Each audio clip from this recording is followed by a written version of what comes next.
गति पुष्ट होनी चाहिए। शरणागति पुष्ट होने के लिए सबसे पहला लक्षण है दैन्यता। जो जितना झुकता है वो उतना महान होता है। झुकने वाला ऐसा नहीं कि जिसके प्रति झुक रहा है वो महान है, ऐसा नहीं। जो झुक रहा है वो महान है, दैन्यता। दूसरा है निष्कपटता। हमारे प्रभु की शरणागति की पुष्टता के लिए, शरणागति के तो अलग भाव वर्णन, हमारी शरणागति पुष्ट रहे, नष्ट ना हो। भगवत शरणागति पुष्ट तो भगवत प्रेम निश्चित प्रकाशित होता है। उपासक को देखना चाहिए कि दैन्यता है कि अभिमान है हृदय में। दैन्यता का स्वरूप है किसी भी तरह से हमें गाली दी जाए, अपमान किया जाए, निंदा किया जाए, तिरस्कार किया जाए तो मुझे ऐसा ही लगे कि मैं ऐसा ही हूं, इसी का पात्र हूं। उसे दैन्यता कहते हैं। वाणी से हम माइक से बोलेंगे कि हम अधम हैं, बड़े नीच हैं, बड़े ऐसे हैं, ये भी दैन्यता की भाषा है। और हाथ जोड़कर प्रणाम मुद्रा में रहेंगे, ये भी दैन्यता की मुद्रा है। लेकिन यहां हृदय की दैन्यता को कह रहे हैं कि जब कोई दूसरा कहे तू नीच है, अधम है, पाखंडी है, दंभ करता है, भक्ति नहीं है, और अपने को सीधी बात ये लगे कि सही बात है, मैं ऐसा ही हूं, इसे दैन्यता कहते हैं। शरणागति हमारी जो विक्षिप्त हो जाती है, जो दोषयुक्त हो जाती है, जो पूर्ण नहीं हो पाती शरणागति, उसका कारण देहाभिमान, उसका कारण गुणाभिमान, साधनाभिमान, इनमें से कोई न कोई अभिमान होता है। इसलिए कह रहे सबसे पहला लक्षण बाबा की विचार में दैन्यता। और ये बहुत कपट नहीं रखना चाहिए। हरि और गुरुदेव, हरि गुरु चरण सेवा अनुसरहु, अर्चन बंदन संतत करहु, दास संतन कर शुक्ला। हृदय में कम से कम एक जगह तो निष्कपटता आ ही जाए गुरुदेव भगवान से। पर ये बहुत छलिया मन है, ये सर्वज्ञ प्रभु से भी छल करना चाहता है, बहुत छलिया है। अगर हमारी शरणागति का अपहरण कोई करता है तो अभिमान और कपट। दूसरा जब निष्कपटता है तो कपट अगर है तो हमारी शरणागति ढक जाएगी। मोहि कपट छल छिद्र न भावा, मेरे प्रभु कह रहे हैं। यही दरबार दीन को आदर, पक्की बात। पहला है दैन्यता, दूसरा है निष्कपटता। शरणागत उपासक के हृदय में कपट नहीं। कपट का मतलब होता है कि मुख से कुछ और बोल रहे हैं और हृदय में कुछ और है। ये कपट प्रायः अपने लोग बहुत अच्छी तरह हृदय में सजा के रखते हैं, इसीलिए शरणागति पुष्ट नहीं होती। निष्कपटता, जैसे का वैसा, बिल्कुल गुरु के सामने, प्रभु के सामने, उसमें। तीसरा सत्यता। वाणी में सत्य, हृदय में सत्य, आचरण में सत्य, सत्य धर्मयुक्त। असत्य संपूर्ण संसार के भोग और संबंध है। किसी भी संबंध और भोग में प्रियता है तो शरणागति का अपहरण हो जाएगा। सत्य श्री भगवान, नाम, धाम, लीला, रूप, प्रेमी जन। इसके अलावा सब मिथ्या। जितना कुछ देख रहे हो परिणाम देखा जाता है, परिणाम में सब झूठा। चौथा सर्व समर्पण। सर्व शब्द लगा हुआ है, तन मन प्राण एक एक वृत्ति केवल अपने शरण की तरफ। यहां सर्व समर्पण नहीं होता। समर्पण होता है पर सर्व समर्पण नहीं होता। सर्व समर्पण कुछ हमारी पर्सनल वृत्तियां हैं, कुछ हमारी शर्तें हैं, कुछ हमारा है, तो सर्व समर्पण नहीं। सर्व समर्पण दशरथ जी महाराज के श्रीमुख के वचन, नाथ सकल संपदा तुम्हारी, मैं सेवक समेत सुत नारी, सर्वस्व आपका। जहां कहीं शरणागति पुष्ट पाई गई तो सर्व समर्पण वाले की, वो चाहे राजा ही क्यों न हो, महाराज शिवाजी, वीर शिवाजी, समर्थ गुरु रामदास जी, सर्व समर्पण, पीपा जी सर्व समर्पण। कैसा शरणागति पुष्टता का ये लक्षण, सर्व समर्पण।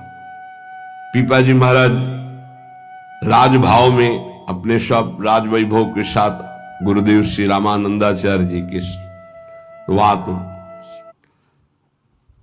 पार्षद खड़े रहते थे, सहज में ऐसे थोड़ी मिल सकते हैं आप जाके। प्रार्थना की, कह दो कि महाराज पीपा जी आए हैं और स्वामी जी के चरणों के दर्शन करना चाहते हैं, जाके सूचना दी, वहां जाके कह दो कि हां राजा महाराजाओं की कोई आवश्यकता नहीं। स्वामी जी साक्षात भगवान का स्वरूप रामानंदाचार्य जी आए और उनका महाराज का आदेश है कि हाँ किसी राजा महाराजा की जरूरत नहीं। तो उनको लगा मेरे से कोई गलती हो गई। अच्छा, समस्त राज सैनिकों को, राज पोशाक को, सब एक साधारण को कहा कह दीजिए कि नीच पीपा दर्शन करना चाहता है श्री चरणों के। अधम पीपा स्वामी जी से कहा, स्वामी जी ने कहा कह दो यहां खड़े खड़े क्या करता है, और समीप में कुआं है वहां गिर जाए। आए और कहा आदेश है स्वामी जी का, वो समीप में कुआं है वहां आप जाकर के गिर जाइए कुएं में, जो आज्ञा। स्वामी जी बिल्कुल नजदीक पहुंच रहे कुएं के, स्वामी जी बिल्कुल अब पहुंच गए हैं, अगला कदम रोक दो, रुक जाओ, वापस आ जाओ। स्वामी जी निकल के आए, दर्शन दिया, जाओ हम स्वयं आएंगे तुम्हारे नगर में, फिर तुम्हें मंत्र और विरक्तता सब प्रदान कर। महापुरुष बना दिया। पीपा जी का पावन चरित्र है, सर्व समर्पण, प्राण समर्पित है, कुएं में गिर जा, मतलब तन प्राण सर्व। पहले में राज धन वैभव, बड़ा शरणागति का महामहिम स्वरूप है। ये समर्पणता तो हम दिखाते हैं, लेकिन सर्व समर्पणता नहीं। कुछ अपना है, कुछ आपकी बात मान लेते हैं, इसीलिए वो खिचड़ी बनी रहती, शरणागति नहीं हो पाती। अपना अस्तित्व तो रहता है तो उसको भक्ति नौटंकी नाटक नजर आती है। अपनी वासना की पूर्ति, अपनी इच्छा की पूर्ति के लिए वो भगवान की उपासना को नाटक समझने लगता है। अगर अपनी वासना, अपनी इच्छा, इसका त्याग कर दिया जाए तो भक्ति का परिचय मिलता है। प्रायः बड़े बड़े महाभागवतों के घर वाले ही, परिवार वाले ही उनको नहीं समझ पाए और उनका तिरस्कार करें।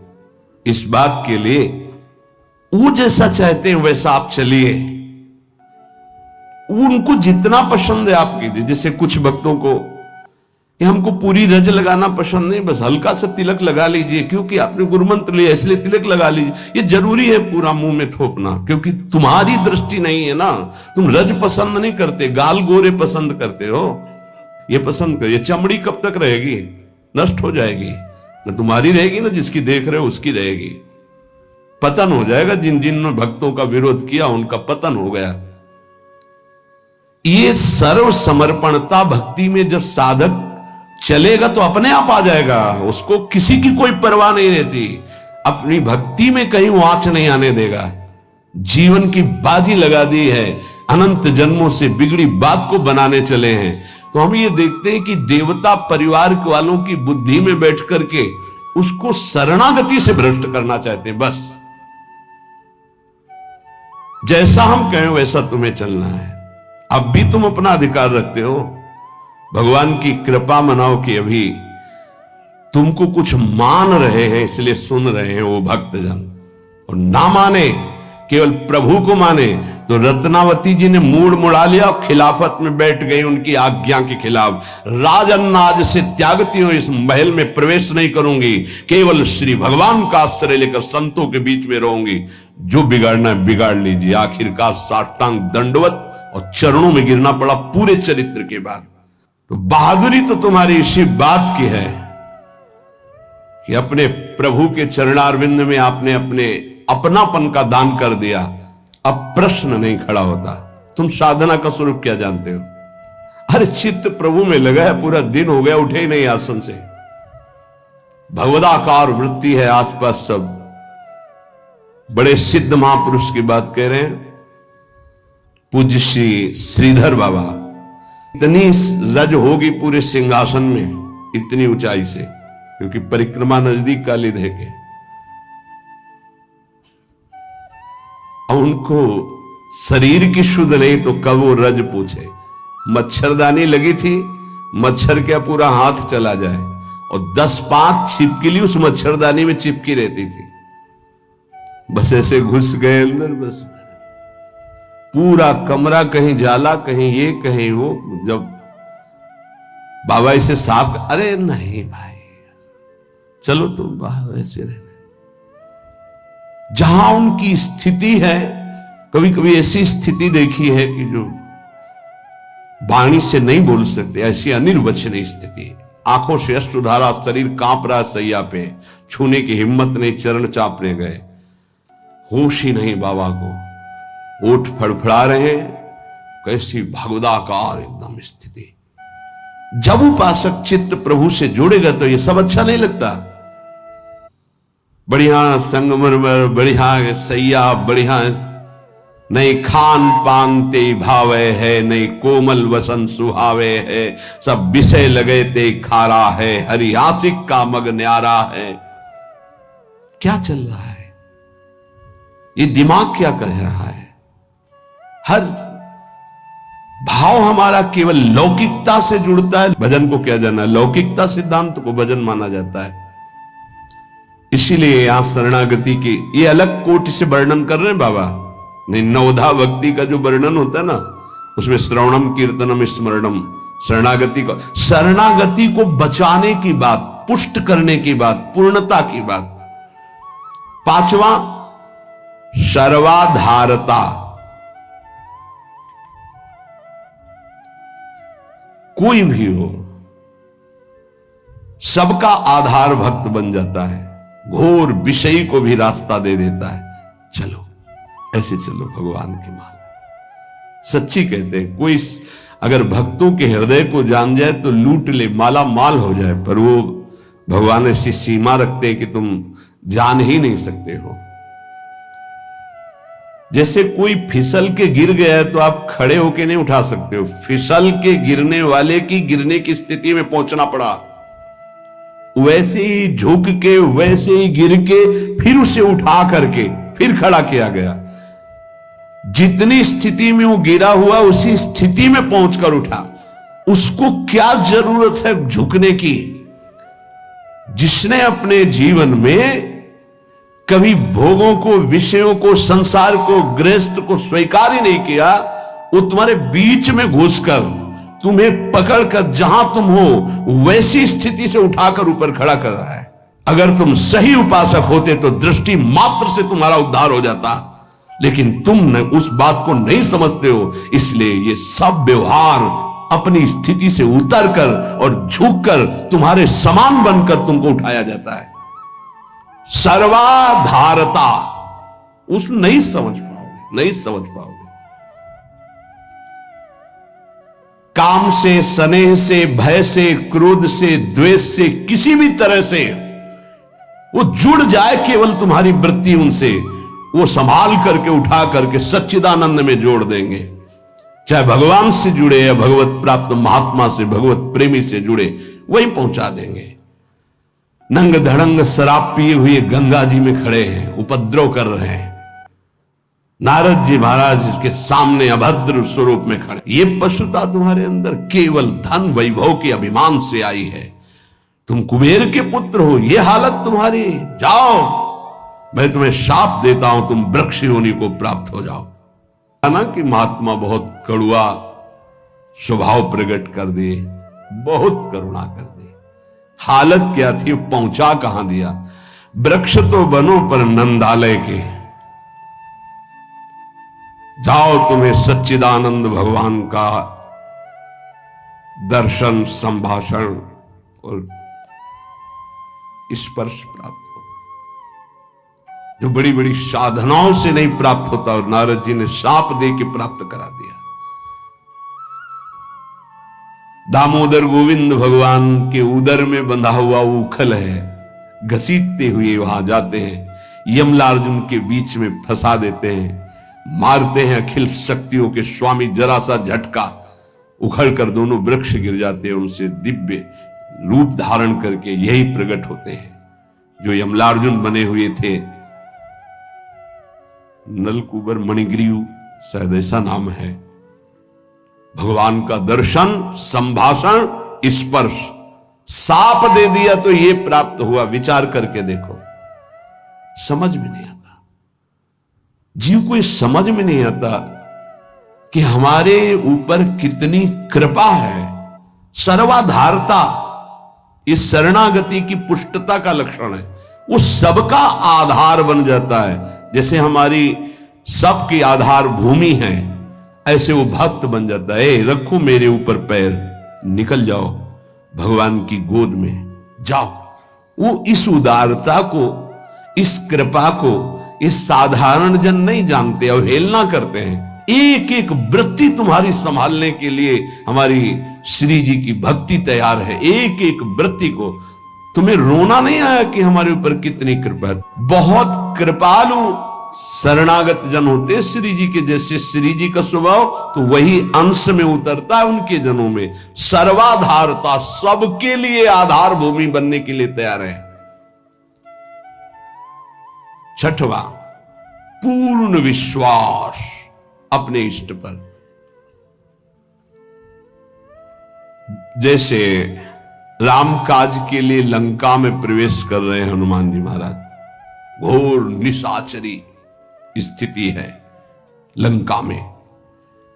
अब एक महाभागवत तो बहुत, जो भी प्रवेश कर रहे हैं तो पहले श्री राम जी का स्मरण करके अपने हृदय में भगवान को देखकर हृदय में स्मृति बसा के प्रवेश करते हैं। क्या भाव, प्रविश नगर की जय सब काजा, हृदय राखी कौशलपुर। जब किसी भी साधक या किसी से भी भगवान का निज जन उसे उठाने की, तो पहले प्रभु जा रहे हैं, बहुत फिसलन है नाथ, पकड़े रहना। जैसे कोई डूब रहा है उसको निकालने जा रहा है, प्रयास करेगा, लेकिन वो जो डूब रहा है वो प्रयास करेगा उसको डुबोने का, क्योंकि वो सांस लेना चाहता है। ऐसे जो काम में डूब रहा है, क्रोध में डूब रहा है, मोह में डूब रहा है, नाना प्रकार के भोगों में डूब रहा है, उसको निकालने के लिए जाओगे, वो पहले तुम्हें उसमें डुबोने की कोशिश करेगा। तुम्हारे अंदर काम, तुम्हारे अंदर क्रोध, तुम्हारे अंदर लोभ, क्योंकि उसी वृत्ति से वो अपना भाव स्वीकार करेगा। तब श्री जी से पहले बात होती, श्री जी, हे प्रभु, हे प्रियाजू, बहुत फिसलन की जगह में आपकी सेवा कार्य होने जा रहा है। उस जीव को पकड़कर उसकी वृत्ति को आप तक, स्वामी आप पकड़े रहना। आप ऐसे पकड़ो, हम ऐसे पकड़ते हैं, तब हो सकता। अगर आपने छोड़ दिया तो बहुत फिसलन में है, गिरने की संभावना है। पूर्ण विश्वास, दृढ़, मेरी स्वामिनी इसका मंगल करके रहेंगी। सर्वाराध्यता, ऐसा भाषण, ऐसी चेष्टा, ऐसा व्यवहार कि वो सबके द्वारा पूजनीय बन जाए। इस शरणागति का सातवां लक्षण, सर्वाराध्यता। उपासक का ऐसा स्वभाव, ऐसा व्यवहार, मृदुता कि सब उसकी आज्ञा का पालन करने लगे। ऐसी इस शरणागति की पूर्णता का स्वरूप सर्वाराध्यता। हंस बोले बहुमान दे, सर्वाराध्यता ये उनका गुण होता है। नहीं नहीं, कोई बात नहीं, आप ऐसा शांत हो जाइए आप, कोई बात नहीं। बहुत सावधान, शरणागति कोई खिलवाड़ नहीं, और शरणागति हो गई तो सब पूर्ण हो गया। अखिल लोक चूड़ामणि भगवान शरणागत के अधीन हो जाते, अहम भक्त पराधीन हो। आठवां है अनन्यता। अपने इष्ट की, कल एक उपासक की परीक्षा का समय आता है, छमाही सालाना चर्चा हो, उसका शब्द था कि शरीर छोड़ना मेरे लिए सहज है, लेकिन उपासना के विषय में एक भी शब्द में किसी से भी, चाहे वो रिश्ता हो, संबंध, स्वीकार नहीं कर सकते। बहुत देखा, बहुत सुना, बहुत सब। अब उपासना के विषय में अगर मेरी उपासना में कोई बाधा पड़ेगी तो मैं सब कुछ छोड़ सकता हूं। शरीर छोड़ना मेरे लिए सहज, उपासना नहीं। उपासना में अगर कोई नहीं, बस इस बात से उस समय तो नहीं कहा जाता बड़ाई कि हाँ शाबाश, नहीं, ठीक है, ठीक है, अच्छे विचार। और एकांत में जब मनन होता है तो आशीष निकलता है। हाँ, ऐसे ही अपने आराध्य देव की अनन्यता पे फर्क नहीं पड़ना चाहिए, इसी से भगवत प्राप्ति होती है। हे 4 दिन के पति पुत्र परिवार के संबंध हैं, अनंत काल का संबंधी मेरा उससे मिलने का अवसर आया है। अब ये सब माने हुए नहीं, जो है उनके लिए है। प्रभु मेरे प्रीतम, मेरे पति, मेरे प्राणनाथ, मेरे जीवन, ये माने हुए हैं। 30 वर्ष पहले तुम जानते भी नहीं थे कि कौन है जिनको तुम पति पुत्र परिवार प्रीतम क्या क्या भाव, और 30 वर्ष बहुत बहुत प्लस और जोड़ लीजिए, इसके बाद खाक में मिल जाएगा तुम्हारा तन और उनका भी तन। ना वो संबंध रहेगा, ना वो परिचय रहेगा। संबंध भी नहीं रहेगा, परिचय भी नहीं रहेगा। तो परिचय जिससे बनाने आए हैं, अब ये जन्म केवल उनके लिए। ऐसा नहीं है कि कोई भक्ति में चले तो रसगुल्ला और रबड़ी यही खाते भक्ति होती, वो एक अलग भक्ति होती है। जैसे आपकी साधना बढ़ेगी तो आपके साथ विरोध शुरू होगा, और अगर विरोध में वही स्थिति रही, एक रस अनन्यता, तो आपकी सिद्धि नहीं। तो क्या बिगाड़ा था देवर विक्रम का? पूरे जीवन भर वो विरोध। क्या बिगाड़ा था नरसिंह मेहता जी ने अपनी भाभी का? जीवन भर भारी विरोध। क्या बिगाड़ा था विभीषण जी ने रावण का? भला ही तो कर सभा में लात मार के भगा दिया। क्या बिगाड़ा था विदुर जी ने धृतराष्ट्र और दुर्योधन का? गांव के बाहर एक अकिंचन की तरह कुटिया बना के नहीं पाना तेरे। ये बहुत सूक्ष्म विषय। अपने इष्ट की अनन्यता में कोई फर्क जीवन में नहीं आना चाहिए, चाहे जैसी परिस्थिति आ जाए। इष्ट और गुरु संबंध में कोई फर्क नहीं पड़ना चाहिए। बहुत संबंध देखे, हर संबंध का निर्वाह उतना ही करेंगे जितना इष्ट और गुरु के संबंध में बाधा नहीं पड़ेगी। इष्ट और गुरु के संबंध में बाधा पड़ जाए से हर संबंध में आग लग जाए। जाके प्रिय न राम वैदेही, तजिए ताहि कोटि वैरिशम जद्यप परम सनेही। अगर अपने को समझता है कि मेरे द्वारा भरण पोषण होता है, जात से तेरा पानी भी नहीं पिएंगे, देखते हैं शरीर चलता है नहीं। निकल करके हम चौराहे पे बैठ जाते, देखते हैं वो विश्वंभर मुझे रखता है कि नहीं। वो अनंत ब्रह्मांडों का सृजन करने वाला एक क्षण में सब कुछ ठीक कर देगा। क्या चरित्र भक्तों के ऐसे ही मनोरंजन के लिए नहीं पड़े जाते? ये आदर्श है। महाजनों गतेन सा पंथा। रत्नावती जी के लिए मारने के लिए क्या उपाय नहीं किया माधव सिंह ने। मैं राजा हूं, मेरी ये रानी, और ऐसा उद्दंडता, मुड़ मुड़ा के संतों के बीच में बैठना। सीम की चाप सके को तासु बढ़। मार्ग में, भगवत मार्ग में यदि कदम रखा है तो अपने मार्ग नहीं छूटना चाहिए, चाहे प्राण छूट जाए। ये आखिरी बाजी है। ये सब छूटेंगे माने हुए पति पत्नी पुत्र परिवार भाई बंधु, इनका कोई अस्तित्व नहीं है। आज नहीं तो कल ये छूटेंगे ही, लेकिन जिनके लिए जन्म जन्मांतर से भटक रहे उन प्रभु को नहीं। अगर तुम्हारी समझ में आ रही हो तो बात पकड़ लो। तजो पिता प्रहलाद विभीषण बंधु भरत महतारी गुरुबल तजो कंत ब्रज बनितन भे मुद मंगलकारी। स्वयं मंगल नहीं, सबका मंगल करने वाले वो महापुरुष बन गए जिन्होंने भगवान के आश्रय में मेरे कारण मेरे प्रभु श्री राम को 14 वर्ष का वनवास, मेरे को राजगद्दी, जा पापिनी आज से तेरा कभी मुख नहीं देखूंगा और कभी मां नहीं कहूंगा, भरत जी ने कहा। साष्टांग दंडवत पिताश्री कह के प्रहलाद जी बात करते थे हिरण्यकश्यप से। जिस समय भगवान के मार्ग का विरोध किया तो कहा, जा आज के बाद कभी पिता ने दैत्यराज, ऐसे संबोधन। 5 वर्ष का बालक। कहीं भक्ति में प्रभु के संबंध में कोई भी संबंध बाधा पहुंचावे तो भगवत संबंध नहीं छोड़ना। जहां तक हमारी भक्ति की पुष्टता है वहां तक हम निर्वाह कर सकते हैं। अगर हमारी भक्ति के नष्ट होने का विषय आता है तो तजिए ताहि कोटि वैरिशम यद्यप परम स्नेही। अगर निष्ठा पकड़ पाओगे तो पार हो जाओगे, नहीं अपने और परिवारजनों के और सगे संबंधियों के हृदय में ही दैवी माया प्रेरणा करती है कि आप इसके मार्ग को रोकिए और भ्रष्ट कीजिए। हमारी बात को पकड़ लेना। जाके प्रिय न राम वैदेही तजिए ताहि कोटि वैरिशम यद्यप परम स्नेही।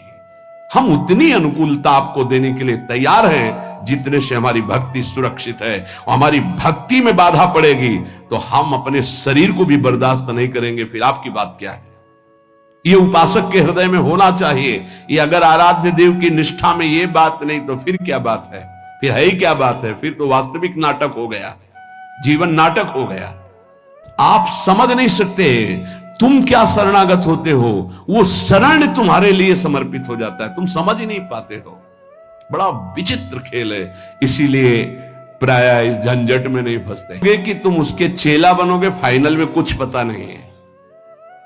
पक्का जानते हो संतों को जो पीड़ा होती है किसकी होती है? ये प्रसाद मिलता है, इनको क्या पता।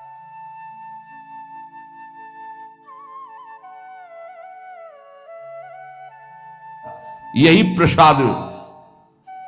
अगर आपको प्रमाण मानकर किसी ने प्रश्न किया और आपने उत्तर दिया और उसमें कोई गलती है तो उसका नर्क आपको भोगना पड़ेगा, दंड आपको भोगना पड़े। आपने कह दिया जाओ सब कुछ माफ, वो पूरा हिसाब आपके ऊपर लागू होगा। ये कोई खिलवाड़ समझते हो?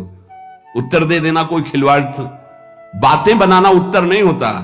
महाराज आज तक जो कोई बात नहीं, तुम छोड़ो, राधा राधा जपो, आगे बढ़ो, वो हम देख लेंगे। ऐसे आया कैसे? जैसे महाप्रभु चैतन्य देव ऐसे करके गंगा जल में खड़े करके पाप ले रहे हैं, तो उन्हीं के चरण आश्रित हैं भक्तजन, उसी प्रेमावतार, उसी भगवत स्वरूपों के। आप क्या जानते हो इस राज से? जो आज तुम चैन से मुस्कुराकर बात करते हो तो तुम्हारे जीवन में कुछ ट्रांसफर हुआ है। तुम्हारा उधर और उधर का उधर। अगर जान जाओ तो रोते रहोगे कि हम पर कितनी कर, फिर भी हम उनकी अवहेलना करते हैं। सच्ची कहते हैं कि हमारी बड़ी दुर्दशा है हम लोगों की कि हम ऐसे गुरुजनों का, ऐसे कृपालु आराध्य देव की कृपा की अवहेलना करते हैं। वो कृपा पे कृपा करते जा रहे हैं, हम उनकी अवहेलना पे अवहेलना करते चले जा रहे हैं। वो समेट करके आपको इसी जन्म में भगवत प्राप्ति करना, आप फैलाकर अनेक जन्मों के लिए इतिहास रचना चाहते हैं। बड़ा विचित्र खेल, बहुत विचित्र खेल। इसीलिए जो चतुर सुजान होते हैं वो इस गुरु चेला के संबंध में नहीं फंसते। हमारी सामर्थ्य नहीं प्रभु, किसी और को बनाइए। राधा राधा राधा। और भगवान की लीला होती है। ये जो सेवा मिलती है तो सामर्थ्य देते हैं, उन्हीं का कृपा प्रसाद। पर हम इतना जरूर कहते हैं, जब तक भगवत साक्षात्कार ना हो जाए तब तक किसी को शिष्य ना बनावे। पक्की बात, शिष्य बनाना कोई मजाक नहीं है। हरे शिष्य धन शोक न हरे, सो गुरु घोर नरक मा परे। जैसे किसी की बेटी सयानी हो जाए तो ब्याह के लिए पिता की चिंता बढ़ जाती है, चाहे वो जनक जी जैसे ही क्यों ना ज्ञानी हो। ऐसे ही शिष्य बनाने के बाद पूरा भार गुरु के ऊपर आ जाता है। इसका आचरण पवित्र हो, इसका जीवन श्री जी से मिले, इसका कैसे स्वभाव बदले, ये कैसे निष्काम बने। आपने जो संबंध बनाया उस संबंध को पूर्ण कर लो, श्री जी से मिल जाओ। ये बड़े बड़े जो महापुरुष धन्य भाव से आपको प्रार्थना करते हैं कि मैं आपसे प्रार्थना करता हूं भाई, हे सखे, हे मित्र, ये हम समझ नहीं पा रहे। सर्वाधारता, पूर्ण विश्वास, सर्वाराध्यता और आठवां अनन्यता और नवां निज स्वरूप सामर्थ्य विस्मरण। ये शरणागति, पूर्ण शरणागति, निज स्वरूप सामर्थ्य विस्मरण, ये प्रायः प्रेमी जनों में पाई जाती है। अपार सामर्थ्य है लेकिन एक साधारण आदमी उनको अपमानित करके चला जाता है, कभी दंड विधान नहीं करते। करत जे अनुसैन निंदक तिनहु पे अनुग्रह कियो। निज स्वरूप विस्मरण,